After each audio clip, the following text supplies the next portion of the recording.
안녕하세요, 이대용입니다. 점점점 나이가 들수록 체중이 증가하고 가만히 있을 때 자꾸 누워서 자고 싶고 밤엔 또 잠이 안 오고 운동은 하기 싫고 체중은 또 계속 늘고 이런 악순환이 계속 반복되고 계십니까? 이러한 분들이 왜 운동이 부족하면 이렇게 체지방이 증가하고 체력이 저하하는지 그러한 것들을 오늘 말씀드리겠습니다.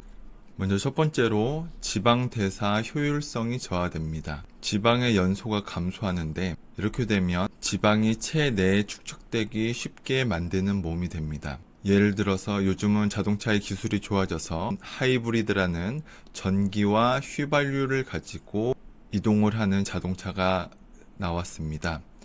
그래서 이 전기는 저렴하고 휘발유는 좀 고가이고 전기는 낮은 속도에서 사용이 되고 휘발유는 빠른 속도에서 사용이 됩니다. 그래서 천천히 자동차를 주행을 하면 이제 전기를 가지고 에너지를 사용을 하고 가속 페달을 밟아서 속도가 올라가면 어느 구간 넘어가면 휘발유를 가지고 에너지를 사용을 하면 이 차가 전기와 휘발유가 가득 찼을 때 500km를 가는 차라고 하면 만약에 이 차가 낮은 속도부터 전기를 사용하지 못하고 휘발유를 사용하면서 가게 되면은 한 250 정도까지밖에 못 가면은 굉장히 연비가 낮아지는 효율성이 떨어지는 그런 자동차가 됩니다. 우리 사람의 몸도 탄수화물과 지방을 가지고 에너지를 사용을 할 수가 있는데 탄수화물은 빠른 속도로 순간적인 힘을 낼 때 사용되는 에너지로 보시면 되고 지방은 천천히 느린 속도로 장기적으로 어떤 에너지를 사용하는 그러한 자동차의 전기를 에너지를 사용하는 것과 같다고 보시면 됩니다.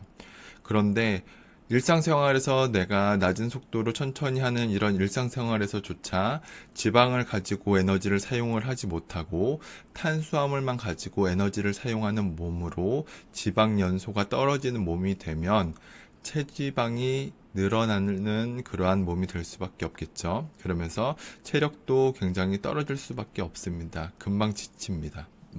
팔을 들어 올리고 다리를 들어 올리고 하는 동작 자체도 힘들게 느껴지고 버겁게 느껴지고 이러한 것들이 다 이제 체지방 연소가 잘 되지 못하시는 분들의 특징이라고 보실 수 있습니다. 그래서 지방 대사의 효율성 저하, 지방 연소가 감소된다는 것은 에너지를 지방을 평상시에 내가 지방을 가지고 잘 쓸 수가 있고 운동을 할 때도 예를 들어서 어떤 분은 마라톤을 뛰시는 분들은 42.19km를 몇 시간을 달리는데 그것은 지방을 가지고 에너지를 잘 사용을 하기 때문에 그렇게 뛸 수가 있는 것입니다. 그 속도로. 그런데 일반인은 그 속도로 달리게 되면 오래 못 달리죠. 에너지를 지방으로 전환해서 쓰는 효율성이 떨어지기 때문입니다. 그래서 운동을 하게 되면 내가 고강도 그 전에 비해서 조금 더 높은 강도로 어떠한 일을 했을 때 내 몸이 느낄 때는 그것이 저강도의 운동 능력으로 느껴지기 때문에 지방을 가지고도 활동을 할 수가 있게 되는 겁니다. 그래서 내가 운동이 부족하지 않고 평상시에 운동을 많이 하고 그러면 일상생활 자체에서 일상생활이 저강도이기 때문에 지방을 가지고 에너지를 잘 사용을 하겠지만 운동이 부족하고 이러신 분들은 일상생활 자체가 고강도로 움직여야 하는 마치 자동차가 전기를 사용하지 못하고 휘발유로만 가지고 낮은 속도부터 가야 하는 그러한 자동차로 연비가 굉장히 나쁜 몸이 되게 됩니다. 그래서 운동이 부족하면 이렇게 지방의 대사 효율성이 저하된다는 것을 알 수가 있고 그래서 운동을 하시게 되면 일상생활보다는 어떠한 달리기를 한다든지 필라테스를 한다든지 몸을 이렇게 계속 움직이다 보면 일상생활은 조금 더 낮은 상태라고 느끼게 됩니다. 몸에서 그리고 그렇게 에너지를 사용을 하게 되겠죠. 근데 자극을 계속 주질 않고 그냥 계속 앉아서 좌식 생활만 하고 운동을 하질 않으면 어느 순간 그냥 가만히 있는 것 자체도 내 몸에서는 고강도로 느껴지고 지방을 가지고 에너지를 잘 못 쓰게 되고 또 지방을 가지고 에너지를 잘 쓰려면 호르몬도 잘 분비가 돼야 되고 발전소인 미토콘드리아도 많이 있어야 되는데 운동이 부족하게 되면 이러한 것들이 다 줄어들고 떨어지고 없어집니다. 그래서 일상생활이 체력이 떨어지고 피곤하게 느껴지고 그리고 체지방이 잘 증가하는 몸이 되어버리는 것입니다. 그 다음으로 인슐린 감수성이 감소됩니다. 음식을 섭취하고 탄수화물이 들어오면 그 탄수화물을 세포 안으로 집어넣게 하는 그 기능인데 이 기능 자체가 떨어지게 되면 우리 몸의 탄수화물을 근육 안에 못 넣고 그것을 다시 지방으로 저장을 시킵니다. 그렇게 되면 체지방이 증가할 수밖에 없고 또 탄수화물을 가지고 에너지를 써야 되는데 세포 안에 탄수화물이 없다 보니까 금방 또 피곤하고 배고프고 이러한 증상들이 나타나게 됩니다. 그래서 운동이 부족하게 되면 인슐린 감수성이 떨어지지만 운동을 하게 되면 다시 인슐린 감수성이 증가해서 내가 음식을 섭취하고 탄수화물이 몸에 들어왔을 때 그 탄수화물을 근육 세포 안으로 잘 넣어줄 수가 있게 됩니다. 운동 부족 시 나타나는 증상 5번째, 근골격계 질환입니다.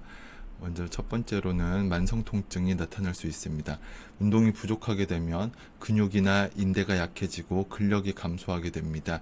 이로 인해서 근육 주변의 부담감이 증가가 되고 관절이나 인대에 지속적인 스트레스가 가해질 수 있습니다. 이것은 만성 통증을 유발할 수가 있고 특히 목이나 등, 허리, 무릎, 발목 등 부위에서 통증이 지속적으로 발생할 수 있습니다. 그리고 두 번째로는 체형의 불균형이 나타날 수 있습니다. 근육을 균형 있게 사용하지 않을 경우 특정 근육군이 다른 근육군에 비해서 과도한 또는 부족한 사용을 할 수가 있습니다. 이는 체형 불균형을 유발할 수 있으며 특정 부위에 과도한 스트레스가 가해져 근육이 긴장되거나 약해지는 현상을 초래할 수 있습니다. 예를 들어 운동 부족으로 인해 등 근육이 약해지면서 자세가 구부정해지고 이에 따른 허리 통증이 유발되고 구분 등이 될 수가 있습니다.